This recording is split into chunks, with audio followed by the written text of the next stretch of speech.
네, 안녕하십니까. 하이투자증권에서 음식료 담배 담당하고 있는 이경신입니다. 2013년 3분기 프리뷰 자료를 가지고 설명드리도록 하겠습니다. 일단 자료를 보시면서 같이 따라와 주시면 좋을 것 같습니다. 이번 3분기 같은 경우에는 상반기 대비해서 이익이 좀 개선이 된다라는 피드백이 많이 들려오고 있습니다. 음식료가 그래프 보시다시피 상반기까지는 좀 마이너스 흐름을 보이다가 3분기부터 이익 그로스가 조금 올라오는 그런 모습을 보이고요. 4분기에 좀 더 올라오는 그런 그래프 상황을 보실 수 있을 것 같습니다. 다만 여기서 짚고 넘어갈 수 있는 부분은 상반기까지는 음식료 대형주인 KTNG, 제일제당의 이익이 좀 많이 조정되는 그런 모습을 보였고요. 이런 게 지금 3분기부터는 그 조정폭이 많이 줄었다라고 보시면 좋을 것 같아요. 그래서 2분기와 특별히 다른 상황이 그렇게 크진 않지만 좀 합산으로 봤을 때 개선되는 모습을 볼 수 있다라고 요약할 수 있을 것 같습니다. 이 위에 있는 그래프를 보시면 사실 이게 지금 컨센 대비해서 영업이익이 얼마나 나올 것인지 괴리율을 보여주는 그래프입니다.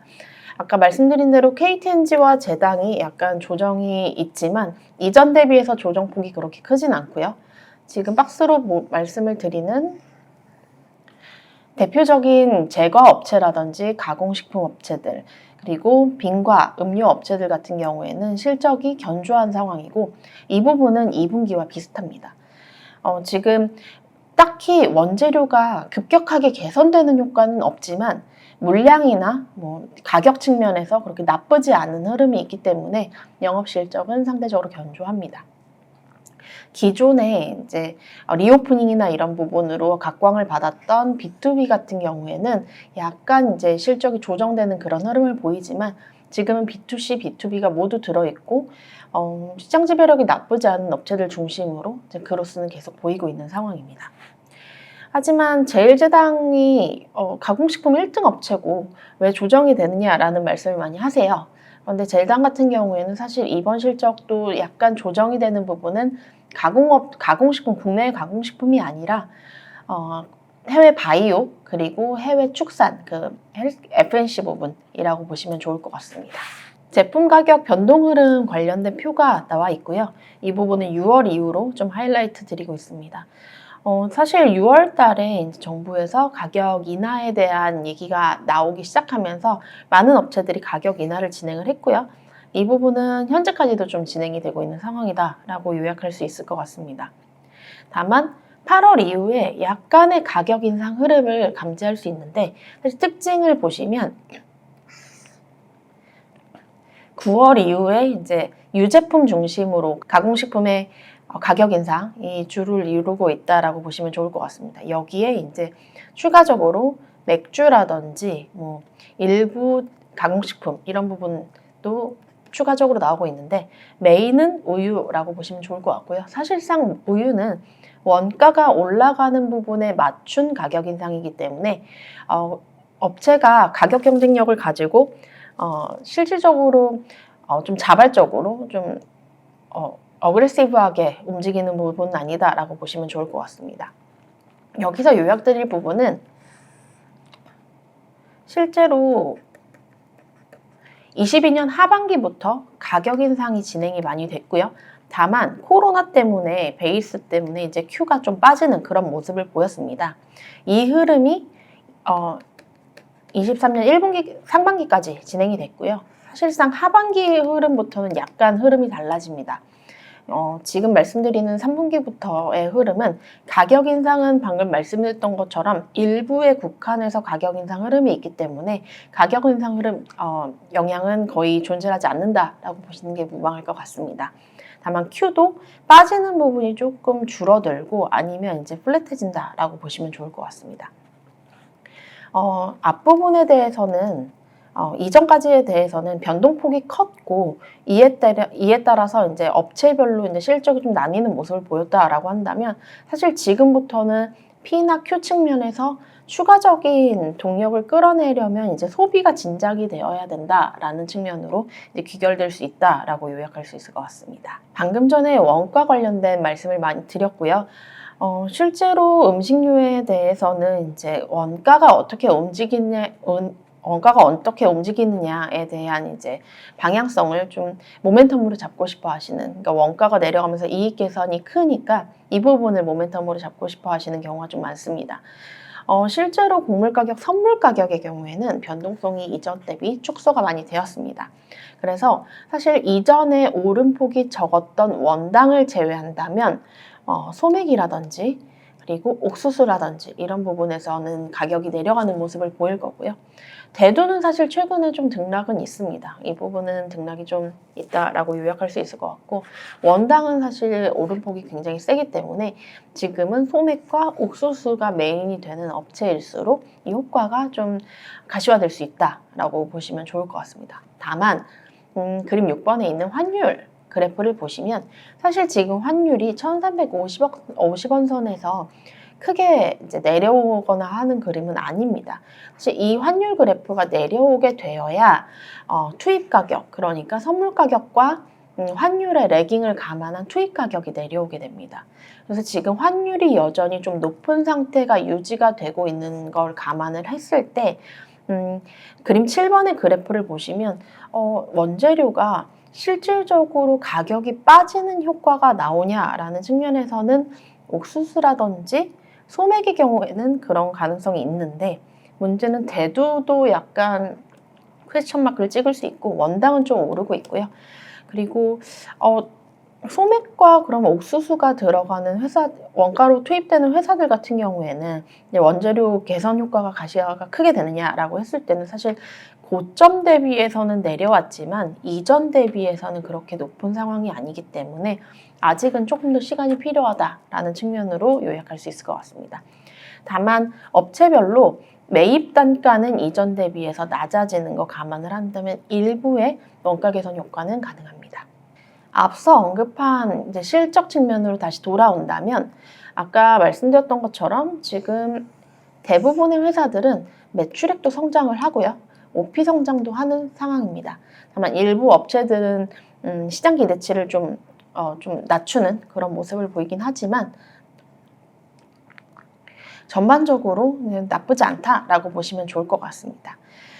사실 음식료에 대해서는 큰 업체 3개, 그러니까 KTNG, 제일제당, 오리온의 방향성이 중요한데 그 중에서도 제일제당 같은 경우에는 가공식품을 대표하다 보니 제당 자체의 모멘텀이 크지 않으면 나머지 이제 동원 F&B나 이제 대상이나 이런 업체들, 오뚜기 같은 업체들이 실적이 좋음에도 불구하고 약간 주가가 크게 움직이지 못한다라는 아쉬움이 좀 있습니다. 그 부분에 대해서는 사실 제당이 이제 4분기 이후에 얼마나 개선되는 모습을 보이는지에 따라서 주가 가치로 움직일 가능성이 높다라고 해석할 수 있을 것 같고요. 제당이 돌아선다, 실적이 좋아진다라고 한다면 나머지 업체들의 밸류를 같이 보는 그런 좋은 기회가 될 수 있다라고 보시면 좋을 것 같습니다. 그림 2번에 있는 밸류에이션을 보신다면 지금 12개월 포워드 PER로 본다면 지금 11배 조금 넘는 수준이고요. 시장이랑 크게 차이가 없다라고 보시면 좋을 것 같습니다. 그림을 조금 내려서 제가 12개월 포워드 프리미엄 추이를 설명을 조금 드리면 지금은 시장과 거의 유사한 수준에서 밸류를 받고 있다라고 보시면 좋을 것 같습니다. 플러스 되는 요인은 사실 해외가 지금도 계속 성장을 하고 있고요.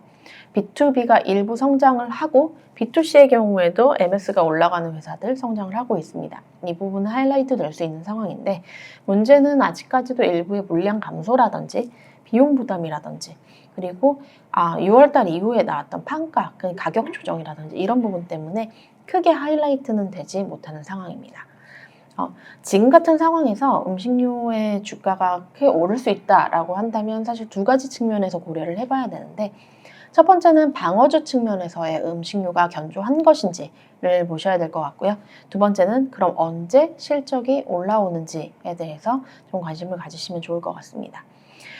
실질적으로 지금 방어주 측면에서는 워낙에 대형주들이 그렇게 크게 이익이 개선되지 못하는 상황이기 때문에 이 부분을 감안한다면 사실 방어주로서의 특별한 영향을 현재 미치기는 좀 어렵다라고 보실 수 있을 것 같습니다. 다만 지금 밸류에이션 보시면 내년도 같은 경우에는 제당도 그렇고 다시 7배 수준으로 밸류가 많이 떨어지는 그런 상황이고요. 나머지 업체들도 밸류가 그렇게 높지 않기 때문에 지금의 시기에서 이제 언제 사이클이 좋아지냐, 사이클이 좋아지는 이제 포인트만 찾는다라고 한다면 지금에서 주가는 방향성을 우상향 방향성으로 잡는 게 좀 더 유의미하다, 그리고 리저너블하다라고 생각을 하고 있습니다. 실적이 돌아서는 시즌은 실질적으로 이번 3분기보다는 4분기 이후를 생각하시면 좋을 것 같은데, 음식료 같은 경우는 대부분의 업체가 4분기가 비용이 좀 많이 반영이 되는 그런 분기입니다. 그래서 앞서 말씀드렸던 그래프에서 이제 4분기 개선폭이 커 보이지만 이 부분은 성과급이나 일회성 비용에 따라서 약간 조정이 될 수 있기 때문에 그 부분 염두해 주시면 좋을 것 같습니다.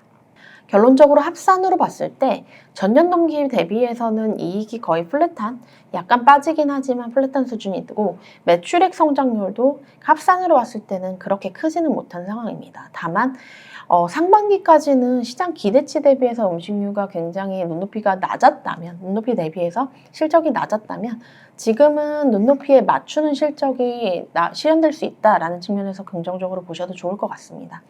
마진이나 이런 부분에선 큰 영향이 없고요.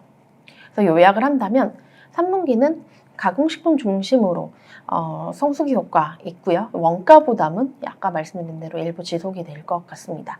그래서 4분기 이후에 대한 기대가 좀 필요하고요. 실질적으로 24년에 대한 기대를 하시는 게 밸류 측면이나 이익 턴어라운드 측면에서 긍정적일 것 같습니다. 그래서 지금 같은 상황에서는 물량의 흐름이라든지 아니면 투입 원가 가시성이 여타 업체 대비 좀 두드러지게 나타나는 업체, 결국 이익 개선 효과가 큰 업체 중심으로 접근된 이제 모색이 좀 필요하고요. 물량 흐름 같은 경우에는 초반에 말씀드린 대로 코로나 효과에 대한 베이스에 대한 부담이 좀 여전히 좀 현존을 하고 있지만 점유율이 상승한다든지 아니면 시장 자체가 호조라서 상대적으로 견조한 게 좀 부각이 되는 그런 업체 중심으로 옥석 가리기가 좀 필요하다라고 보시면 좋을 것 같습니다. 그래서 결론적으로 말씀을 드리면 지금 탑픽은 대형주 3개에서는 오리온이고요. 중소형주에서는 농심, 롯데칠성 추천을 드립니다.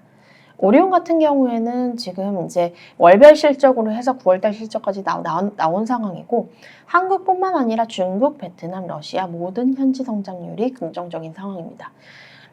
베트남이 좀 현지 성장률이 한 자릿수 초반 이렇게 나와서 걱정이 많았는데 이번 8월, 9월 같은 경우에는 12자릿수로 전환을 했다라는 측면에서 의미 있게 보시면 좋을 것 같고요. 환율은 다소 마이너스 구간이긴 하지만 지금 현지 성장률과 마진 레벨은 굉장히 좋고 시장 눈높이는 월별로 나오는 실적 때문에 이미 기조정이 됐는데 그 실적에 충분히 부합할 수 있는 실적이 나왔다라는 측면, 그리고 이후에도 딱히 마이너스 요소가 없다라는 측면에서 오리온이 좀 매력적인 부분이 부각될 수 있다라고 요약할 수 있을 것 같습니다. 농심은 여전히 실적이 좋고요. 전년 동기 대비해서나 컨셉 대비해서 실적 좋은 흐름 지속이 될 수 있습니다. 내수가 특히나 더 좋은 상황이고요. 라면이나 스낵에서 둘 다 신제품이 나왔고 이 때문에 가동률이 많이 높아지는 거 감안을 한다면 실적은 이 이상으로 기대를 해도 충분히 가능하다로 요약할 수 있을 것 같습니다. 롯데칠성 같은 경우에는 사실 3분기 실적에 대해서는 약간 조정이 들어가지만 사실 조정이 그렇게 크지 않다라는 측면에서 나쁘지 않고요. 그리고 높은 매출액 기대치에 대해서는 충분히 부합한다라고 보시면 좋을 것 같습니다. 네, 롯데칠성 같은 경우에 추천드리는 이유는 사실 비단 3분기뿐만 아니라 4분기부터 필리핀 펩시 버틀링 회사인 PCPPI 연결 편입이 시작이 됩니다. 이 부분은 공시에 나와 있고요. 필리핀이 4분기에 계절적인 성수기 효과를 볼 수 있기 때문에 지금 추정치에서 플러스로 영업이익은 추가로 올라갈 수 있는 요소가 들어있고, 롯데칠성은 지금 24년 기준으로 8배 미만의 밸류에이션을 가지고 있는데 이 영업이익, PCPPI의 영업이익을 감안한다면 지금은 7배 미만의 그런 저렴한 밸류에이션 부각이 되는 그런 상황이다라고 요약할 수 있을 것 같습니다. 이상으로 음식료 발표를 마치겠습니다. 감사합니다.